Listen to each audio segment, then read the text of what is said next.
I am very happy today to have with us from the American Diabetes Association, Miss Jennifer Bowering. She graciously came to our open house today, and we decided we're just going to go ahead and nail her down to the chair here and see if we can get anything out of her. So, anyway, Jennifer is the executive director with the American Diabetes Association. And Jennifer, I appreciate you coming in and spending a little time with us today.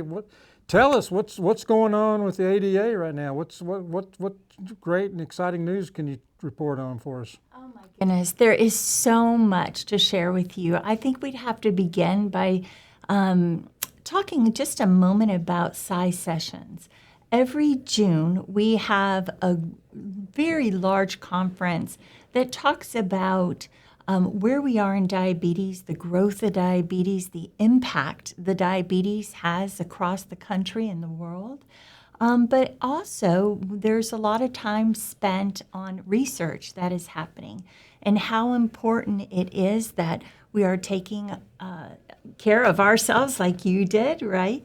And, things that we can do to stop the spread, or, I say spread, that's not the right word, stop the growth of this chronic disease. Oh, it's out of control.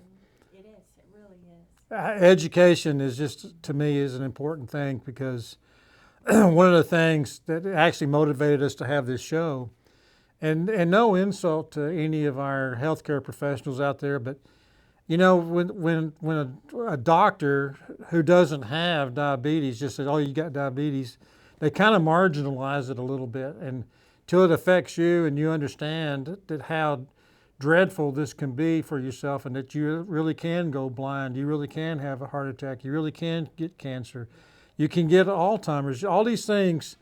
In my mind, I finally decided that I don't think you actually die from diabetes. Diabetes triggers some of these other things that you actually die from. And so that's why education and information, but just really having a show like this to where we can actually just tell the stories that impact literally half of the world. So, Yeah. but It is true, and I think, I want to pause for just a second and say thank you. And I really do want to say thank you because, the American Diabetes Association can only do so much. We need to have as many soldiers out there, as many people out there talking about the disease and the awareness, and that change can be made. And you're a great example of that, where you started, with this problem you didn't even know, right? 80% of people have pre-diabetes and don't even know it. And that's a pretty scary thing. yeah. So, to have you talk about your situation and what you did to achieve it, no, it wasn't easy. No, it wasn't comfortable. Yes, you had to make some lifestyle changes, but look at you today. And I guess the thing is, you found the possible in the impossible. And I think that's very important to share that voice and this stage. And for us as the American Diabetes Association, we're incredibly grateful for that. I mentioned the scientific sessions. There was over 12,000 people that were part of that conference that took place in New Orleans this Wow. year. And it was clinicians and doctors and endocrinologists.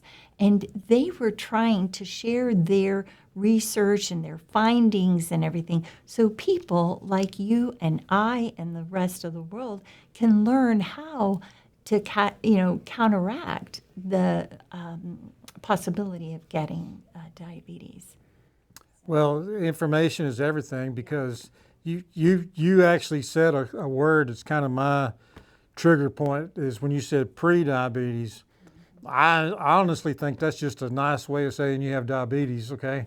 Because once you get past that comfortable, anything higher than 6.0 on your A1C, it's going to go higher. I mean, it already started from a normal level to something. So I don't think type 2, anybody's born with type 2. They might be, I don't know everything, but you get diabetes because of all the environmental things that you can do to yourself. Yes, it is hereditary, but that only means that you're more prone and more likely to have diabetes.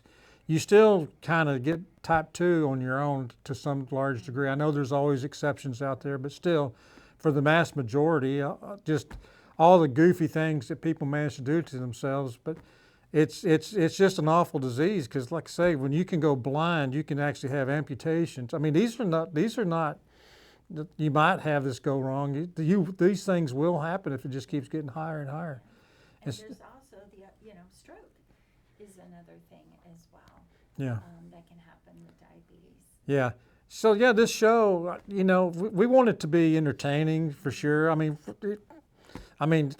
anybody who ever had a teacher in high school or college, it was always the funny ones that you still remember anything that they try to teach you. Same thing when you go to church, when the pastor can be a little bit of a comedian. You typically pay attention.